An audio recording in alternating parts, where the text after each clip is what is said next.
Hello, I'm Sean Collinson, an English consultant with the Literacy Company and also an advisor to Teach Active. We've worked alongside Teach Active to help produce this English product and to ensure with them that it's real high quality and it's based on the progression within the national curriculum. I'm here today to talk to you about how you can use the Teach Active English product to really enhance your English provision. I'm going to focus in on how to use it with your writing. I'll start off first of all by just going through some key features of the product again for you. So just having a look at Active English.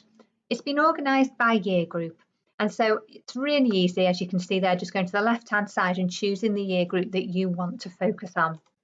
Within that, we've got those key areas of the National Curriculum Programme of Study, and we've made sure then that we've got that coverage throughout all of the year groups.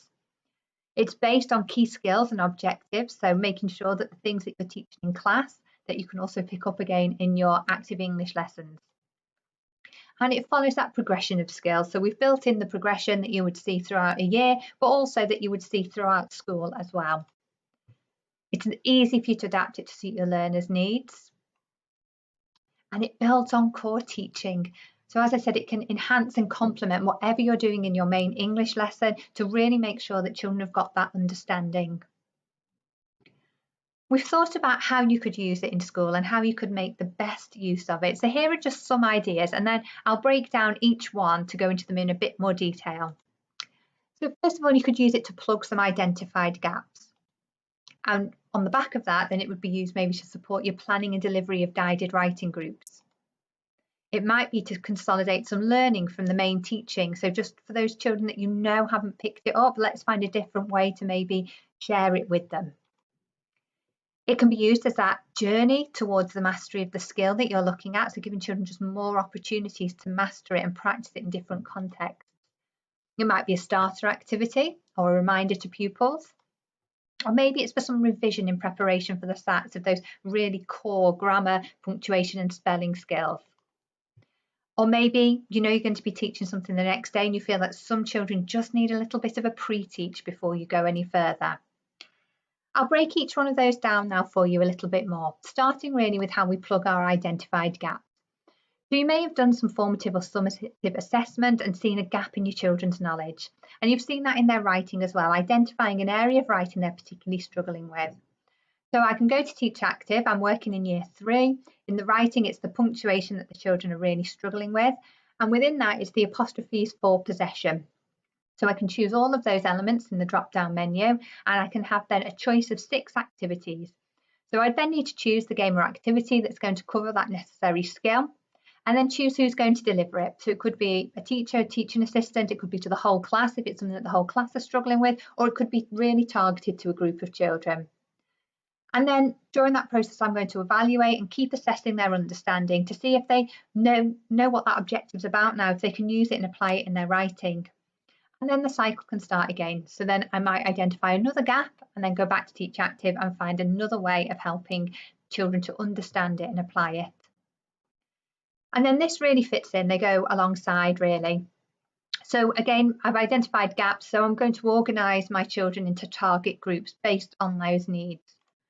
I'm then going to, just like I've done before, go on the year group, click on the objective, see which one works best, and then have that flexibility and choice, having 6 activities per objective. So it can either be teacher or TA who then delivers to that group. And if you are choosing another adult to deliver, well, all the planning is provided, step-by-step, clear planning for whoever is delivering it, and also all the printable resources that you would need. And we've tried to make it really manageable, so it will be things that you would have in your classroom, or it might be some PE resources that you need to gather. And within there are suggestions for challenge and support as well. So you know, you could use the same activity with different groups of children, but you could add that challenge or that differentiation if you needed to. And all of this fits in with this best practice as stated by the DFE. So curriculum planning should be informed by an assessment of pupils' starting points and addressing the gaps in their knowledge and skills, in particular making effective use of regular formative assessment. So that's just that cycle we've gone through. You're using that prior knowledge and where children are and using that to inform what you need to do with different groups of children. And moving on then, I'm going to share a scenario with you which might be familiar in your school or your classroom. So having a look at this one. So during my main English teaching, pupils were introduced to the passive voice, but they struggled to fully understand the concept. And so I really want to find a different way to explain it to them. A more practical activity will help them. And so I want to do that before continuing to ask them to use it in their writing. So just having that pause. So I can go to Teach Active because that's where I will find an active practical activity. And you can see here we could go and do active and passive charades, and I could do that with the children just to give them more understanding, and then hopefully going back into our English we can pick up on that. Looking then also how this can be used towards that journey towards mastery of skills. So we know that mastery in maths we talk about a lot. Maybe we don't talk about it as much in English, but the same concepts still apply. And Teach Active can be used really on any part of this first part of the journey if we just take a look. So the first part is that conceptual understanding. So engaging the learner with that context for learning. So it could be the stimulus, a hook, a concrete experience, and the why of learning. So those Teach Active activities can fit in perfectly because I'm explaining it in a nice, practical, engaging way for children. We then move on to the procedural fluency. So this is when we really get into the nitty-gritty of the elements of the curriculum. We unpick the skills the learner needs to be successful in learning. And that might be that you're doing your teaching in your main English lesson. But the next part of it is then children get those repeated learning experiences to practice, apply and extend those new skills. So that's again where you might be having some activities to just pick up on what you've taught previously. And then the final step in our journey in mastery is when the children have mastered it. So they have the opportunity to apply all of the taught skills within an extended context. And again, lots of opportunities to apply skills in new contexts. So you may have done your writing in your English lesson, but then obviously you might want to pick up on that and give them another scenario linked to your active English. Okay, another scenario now for you. So this time I'm in year 1 and it's Monday morning. And I think that maybe my pupils after the long weekend haven't retained my teaching from Friday. And I really want to make sure that they're switched on and ready for learning on this Monday morning. So again, a short physical starter activity is going to be perfect for this. And I can link it to the current objectives that we're going to be doing in class, or we've already done a little bit of on Friday. So as I said, I'm in year 1. Again, it's punctuation that we've chosen. And I just want to recap capital letters for the days of the week. So there's an activity here called Swap It. So we'll do that. We'll get everyone ready for learning, and then we'll move on to our English lesson, maybe some writing, and maybe seeing if we can apply capital letters for days of the week. Okay, next one then. I mentioned briefly about revision of your skills in preparation for SATs. So we know that obviously this is going to be looking at end of key stage, and there's lots of different skills that children will be assessed on. For example, one here, they were asked to insert a pair of dashes in the correct place in the sentence below. So rather than doing lots of mock SATs tests and giving them lots of mock questions, you could also pair that up then with a Teach Active activity. So we've got one here, parenthesis, rock, paper, scissors, which will help children get their heads around brackets, dashes and commas that would fit in with this, and then you can match up the two. Another one, they were asked recently to insert a relative clause.